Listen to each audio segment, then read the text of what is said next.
Há pouco mais de um mês atrás estreava a série Adolescência na Netflix. A série fez muito sucesso e junto com ela surgiram vários debates. E assim que eu assisti eu percebi que essa série tinha alguma coisa de muito artístico. Mas eu caí na besteira de entrar na internet para ver o que o pessoal estava falando e tomei um baita de um susto. A minha conclusão foi que a arte simplesmente morreu. A única coisa que ficou foram as pautas político-ideológicas e um tecnicismo exacerbado que só observa a técnica da execução da obra. E nesse vídeo eu pretendo unir esses dois temas e tentar extrair disso o produto que, na verdade, de fato, é a arte, que é o resultado da obra em si, e não a pauta X ou Y.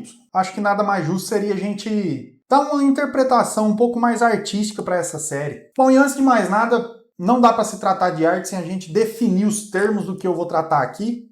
E arte, segundo Aristóteles, seria a imitação da natureza, e segundo Tomás de Aquino, é o reto uso da razão na fabricação das coisas, para chegar a um objetivo. E na minha humilde opinião, a adolescência consegue gabaritar perfeitamente essas duas definições. Quando, com o uso de técnicas para chegar a um determinado fim, que são as técnicas cinematográficas, toda a escolha de elenco, atuações, enfim, coisas que eu nem entendo, mas feito de uma forma sem desconsiderar o objetivo da obra e, ao mesmo tempo, ele bate um retrato da nossa sociedade, ou seja, da nossa natureza atual. E antes de eu caracterizar essas questões artísticas a respeito da série, eu quero falar a respeito desse debate da internet. Tanto os canais mais técnicos quanto o pessoal mais ideológico, principalmente o pessoal mais ideológico, eles desconsideram todo o conjunto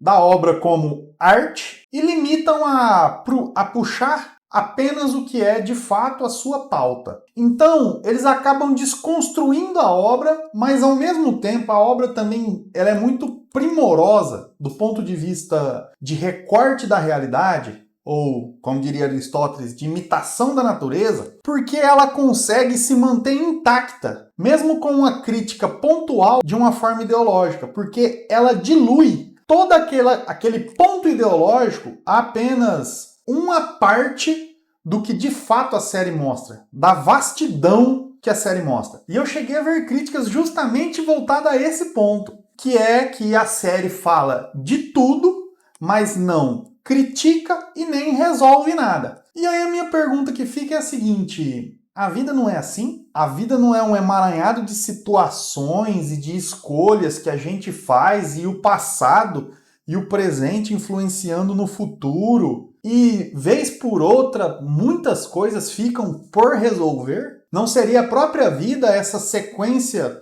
às vezes até desastrosa, de acontecimentos e que uma coisa gera outra, mas eu não tenho o que resolver? E para ser muito sincero, eu detesto filmes ou séries que deixam finais abertos. Porque normalmente elas estão tratando de um tema muito específico, como seria essa série se ela se tratasse apenas do assassinato, apenas do menino de 13 anos que assassinou uma garota, e deixasse sem final. Eu viria aqui falar muito pistola. Mas a série não comete esse erro de deixar em aberto porque simplesmente eu quero que o público, sei lá, enlouqueça. Não, ela deixa em aberto porque ela traz um recorte muito grande do que é a vida. E nesse sentido, eu acredito que ela preenche o requisito de Aristóteles, uma vez que ela é apenas 4 horas, fazer um recorte tão grande de uma situação, trazendo tanto tema passível de debate dentro de um mesmo conteúdo, sem perder o foco de toda a série, sendo esse mesmo talvez o seu foco, trazer as diversas adversidades que acometem uma vida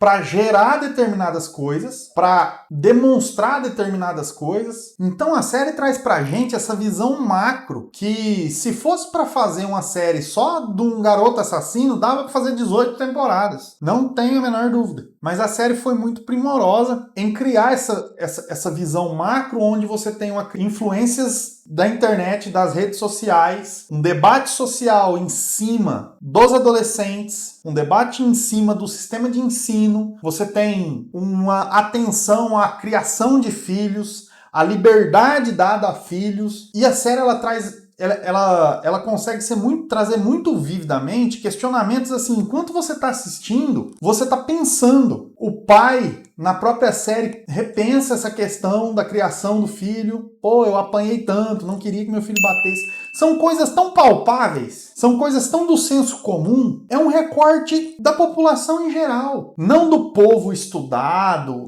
dos grandes intelectuais, da aristocracia, Não! Tem uma coisa que eu procuro fazer muito aqui nesse canal, principalmente para convencer vocês a lerem, que é justamente essa aplicação da arte na nossa vida, do que é lido na nossa vida, com exemplos, com situações, e inclusive eu fiz o último vídeo aqui a respeito do Diário do Ano da Peste, fazendo um paralelo com a pandemia. Vou deixar o card aqui para vocês. Recomendo que assistam depois de terminar esse vídeo. E assim, essa série, ela traz várias interações com o público. Você sai dela pensando muitas coisas. Tudo que tanja criação de filhos e a respeito de viver, você sai de lá assim... Você termina a série pensando, cara, isso aqui não pode acontecer, aquilo outro pode, tá, desse jeito aqui é interessante, daquele jeito não. A série traz isso. E esse é o papel da arte. Esse é o papel, enquanto arte, tirar você da onde você tá e te colocar um patamar mais alto. Então, assim, eu vi uma série de comentários, elogios até a respeito da série em si, mas assim, nada voltado ao senso comum. A pessoa normal que senta no sofá e não tá vendo machismo, viranização do homem branco, emasculação, etnia do protagonista.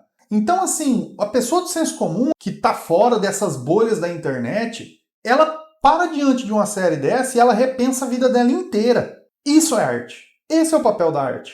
É fazer você repensar coisas, propor mudanças de coisas, não que vá talvez mudar, mas só de pensar e consumir aquilo como sendo ruim. E o fato da série não dar desfecho em nada dos pontos que ela abre, é muito mérito dela, porque fica pro público fazer o seu juízo de valor com base nas suas situações. Porque hoje a gente vive um tempo em que se você fecha determinados pontos, você vai agradar uns e desagradar outros. Então, deixem aberto e a pessoa conclui com base nas suas situações. Fora que a gente já tá... A série não é uma série de autoajuda. A gente vive muito dependente de alguém vir aqui na internet falar o que eu tenho que fazer e como eu tenho que fazer. Por isso que a maioria das minhas análises aqui eu não faço resumo. Ah, não, que a série fala disso, disso, disso. Não, não vou falar. O livro também não fala disso, disso, disso. Não vou falar. Assista a série, leia o livro. A gente precisa ser mais autônomo, a gente precisa ser mais ativo e deixar que as pessoas cheguem às suas próprias conclusões. Então eu só estou trazendo aspectos aqui que são bastante genéricos. E sobre a questão do machismo na série, tem uma situação que eu achei muito interessante, que foi o uso de um extremista, símbolo masculino extremista dos nossos tempos. Esse símbolo extremo é justamente o que quebra a narrativa da machosfera mais sensata que está preocupado com os resultados dessa série. Porque a gente está falando de um extremista. Ou seja, qualquer caso extremo, seja ideológico, seja político ou racial, inserido ali, não mudaria a série.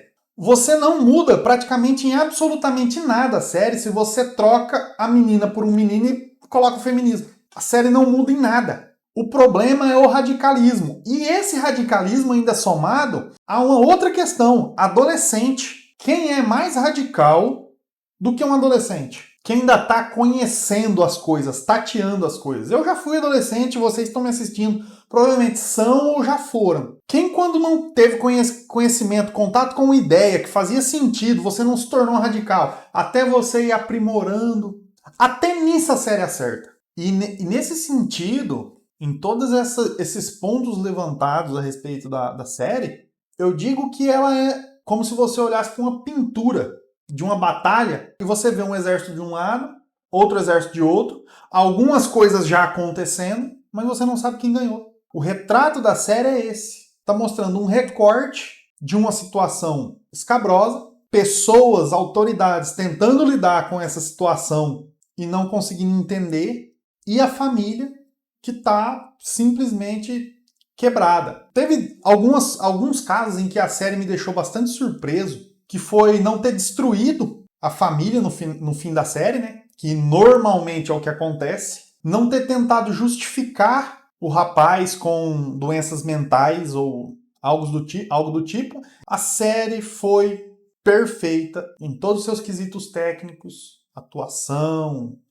forma de filmagem, mas também ela foi primorosa em fazer um recorte da realidade e fazer com que a gente assista, reflita, repense e termine ela melhor do que a gente entrou. Bom, e se você gostou dessa análise, se você gostou dessa série e se você percebeu que a série fez com que você refletisse e tentasse mudar determinadas coisas, quero que você comente aqui embaixo o que você achou dessa série, se ela te incomodou em alguma coisa e se você conseguiu perceber que essa série em específica ela é um pouco acima do que normalmente a gente assiste por aí.